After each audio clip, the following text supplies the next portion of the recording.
ایک حدیث میں آیا ہے کہ جو شخص نماز کا اہتمام کرتا ہے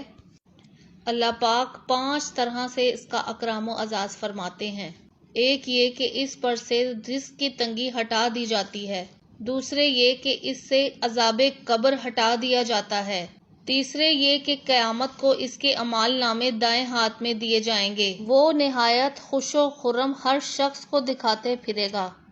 اور چوتھے یہ کہ پل صراط پر سے بجلی کی طرح گزر جائیں گے، پانچویں بغیر حساب جنت میں داخل ہوں گے، اور جو شخص نماز میں سستی کرتا ہے اس کو 15 طریقے سے عذاب ہوتا ہے، 5 طرح دنیا میں اور 3 طرح سے موت کے وقت اور 3 طرح قبر میں اور 3 طرح قبر سے نکلنے کے بعد۔ دنیا کے 5 تو یہ ہیں، اول یہ کہ اس کی زندگی میں برکت نہیں رہتی، دوسرے یہ کہ صلح کا نور اس کے چہرے سے ہٹا دیا جاتا ہے، تیسرے یہ کہ اس کے نیک کاموں کا اجر، چوتھے اس کی دعائیں قبول نہیں ہوتی، پانچویں یہ کہ نیک بندوں کی دعاؤں میں اس کا استحقاق نہیں رہتا۔ اور موت کے وقت کے 3 عذاب یہ ہیں کہ اول ذلت سے مرتا ہے، دوسرے بھوکا مرتا ہے، تیسرے پیاس کی شدت میں موت آتی ہے، اگر سمندر بھی پی لے تو پیاس نہیں بجھتی۔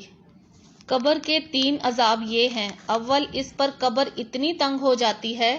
کہ پسلیاں ایک دوسری میں گھس جاتی ہیں، دوسرے قبر میں آگ جلا دی جاتی ہے، تیسرے قبر میں ایک سانپ مسلط کر دیا جاتا ہے جس کی آنکھیں آگ کی ہوتی ہیں اور ناخن لوہے کے اتنے لمبے کہ ایک دن پورا چل کر اس کی آواز بجلی کی کڑک کی طرح ہوتی ہے، اور وہ یہ کہتا ہے کہ مجھے میرے رب نے تجھ پر مسلط کیا کہ تجھے صبح کی نماز ضائع کرنے کی وجہ سے آفتاب کے نکلنے تک مارے جاؤں، اور ظہر کی نماز ضائع کرنے کی وجہ سے عصر تک مارے جاؤں، اور پھر عصر کی نماز ضائع کرنے کی وجہ سے غروب تک، اور مغرب کی نماز کی وجہ سے عشاء تک، اور عشاء کی نماز کی وجہ سے صبح تک مارے جاؤں۔